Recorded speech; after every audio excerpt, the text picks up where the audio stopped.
sewing friends, Monica here, and welcome to my channel. Today I'm going to be showing you how to make this spaghetti strap tank top, which is a really great basic piece to have in your wardrobe because it'll go with so many different things. I'm wearing mine tucked into high-waist shorts right now, but it looks great untucked too, and it'll go with skirts, shorts, jeans, under a jacket. Basically any way you want to wear it, you can wear this one, so I definitely plan on making several in several different colors. I really hope you enjoyed the tutorial, and if you do, please give it a thumbs up, and it'd be awesome to have you subscribe to my channel if you haven't already. And let's go ahead and get sewing. I have felt something crawling on my leg that whole introduction, but I have messed up so many times that I wasn't gonna stop that time, so ugh.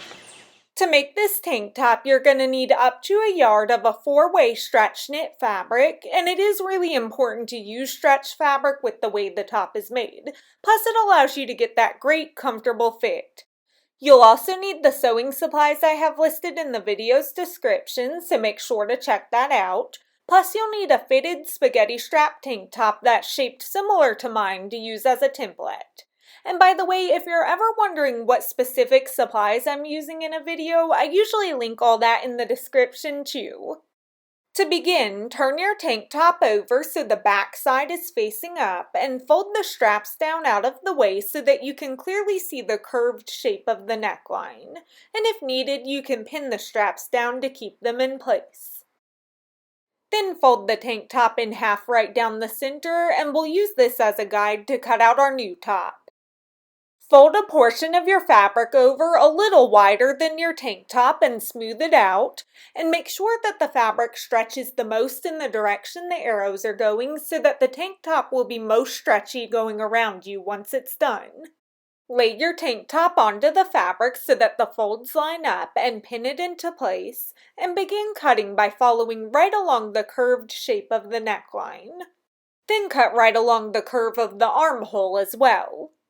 When you get to the side, cut a 1/2 inch wider than the tank top to add the room we need for seam allowance, and cut a 1/2 inch lower than the bottom edge to add hem allowance. Remove the tank top and unfold the fabric, and you should have a shape that looks like this for the front of the shirt. Then fold it back in half.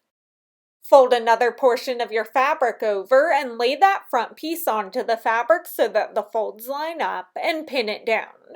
Now, instead of cutting out the back neckline in a curve like our front piece is, I like the back to be cut straight across. So cut in a straight line across your fabric like I'm doing here, stopping when you meet the top of the armhole. Then cut out the rest of the top by following right along the shape of the armhole, side, and bottom edge. And when you remove the front piece and unfold the fabric, you'll have a back bodice piece cut out that looks like this. Now that both pieces are cut out, we'll be making fabric bindings that will neatly finish the raw edges of the neckline and armholes, and they'll form the straps as well. We'll start by making the binding for the back neckline, so measure along that top straight edge and add 1 inch to that number. Then cut out a strip of fabric for the binding that measures that number long by 2 inches wide.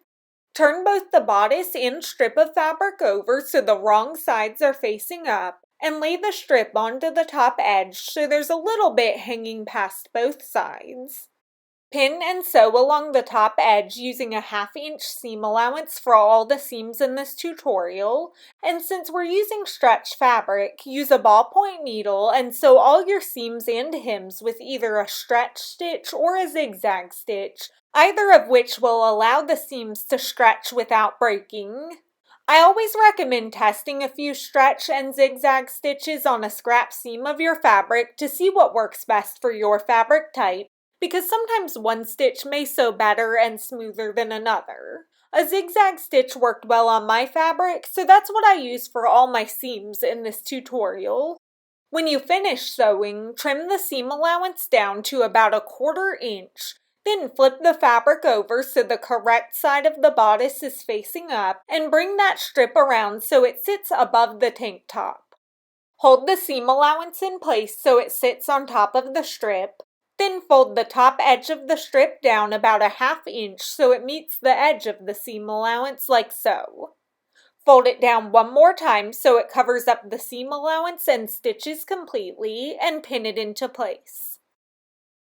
Again, hold the seam allowance in place and double fold that strip of fabric down so it covers up the stitches, and make sure to smooth out the fabric so that the binding lays neatly before you pin it down, and you'll want to repeat this process all the way along the top edge.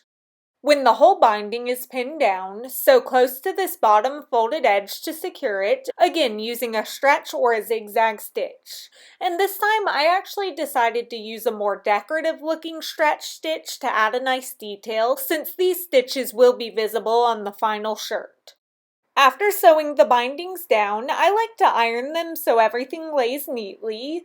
Then you'll need to trim any extra fabric hanging past the armholes, and you can see what a nice finish the binding adds. To make the binding for the front bodice piece, measure along its neckline, add 1 inch to that number, and cut out a strip of fabric that measures that number long by 2 inches wide. Turn them both wrong side up and lay the strip onto the neckline so that there's a little bit hanging past the edge of the armhole, and pin it down. Line up the next section of the strip and neckline and smooth out the strip so that the edges line up evenly before you pin them together, and do this all the way along the neckline. Since we're working around a curve, you'll need to take extra care to smooth out that fabric so that the edges line up perfectly. You don't want to stretch the fabric out as you work, but you also don't want it to be loosely pinned around the neckline, because if it is, the final binding won't lay smoothly around the curves. So just take your time, make sure that the edges are lined up evenly, and pin often to keep it in place. Sew to join the pieces together and carefully trim the seam allowance down to about 1/4 inch. Then bring that strip of fabric up so it sits above the neckline, and flip it all over so the correct side of the bodice is facing up. Just like we did on the back binding, hold the seam allowance in place, fold the strip down about 1/2 inch, and fold it down one more time so it covers up the seam allowance and stitches completely before you pin it down. Continue this process of holding the seam allowance in place and double folding that strip down around the entire neckline, but because we're working around a curve again, be extra careful to smooth out each section of the binding before you pin it down so it all lays super smooth and flat around the neckline. When it's all been pinned, again sew right near this folded edge to secure the binding using the same stitch you used on the back binding, and trim that extra fabric hanging past both sides so it lines up with the armholes. Next, lay the bodice pieces out across from each other like this, because we'll be making a binding that goes around one armhole, continues between them to form a strap, and then goes down the opposite armhole, and we'll be doing this on both sides. To make the binding, decide how long you want your straps to be and lay your pieces out so that you have a gap between them that's that size. I wanted mine to be about 9.5 inches long.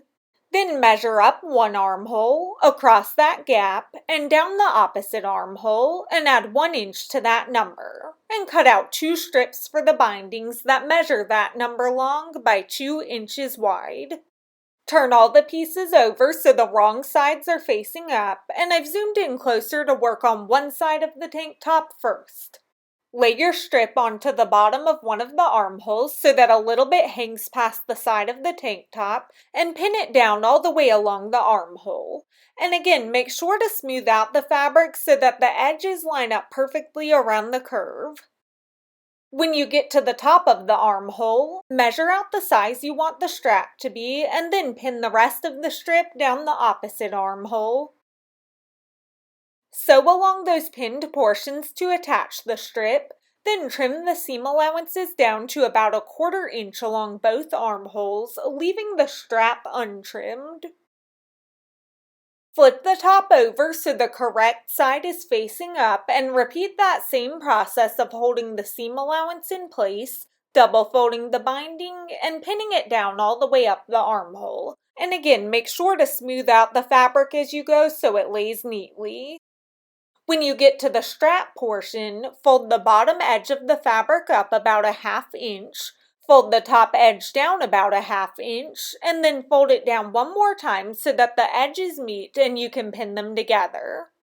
Continue doing this all the way across the fabric, which as you can see creates a really nice seamless transition from the armhole to the strap, and then double fold the rest of the binding down the opposite armhole.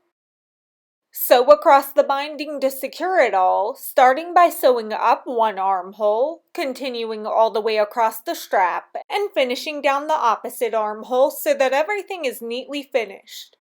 Then repeat that exact same process to attach the binding and strap to the opposite side too, and trim any extra fabric hanging past the sides of your tank top. Next, lay the bodice pieces together with the correct sides of the fabrics facing together. Make sure the straps aren't twisted, and pin and sew along the sides with a 1/2 inch seam allowance and the same stitch you've used on all your seams. Try the tank top on to make sure it fits how you like, and now we just have to hem the bottom edge. To do this, turn your top inside out and fold the bottom edge over about a 1/4 inch, then fold it over again another 1/4 inch so the raw edge is no longer visible, and pin it down. Repeat this process along the whole bottom edge, and when you get to the side seams, open up and flatten out the seam allowances before double folding them, which will help the fabric lay flat.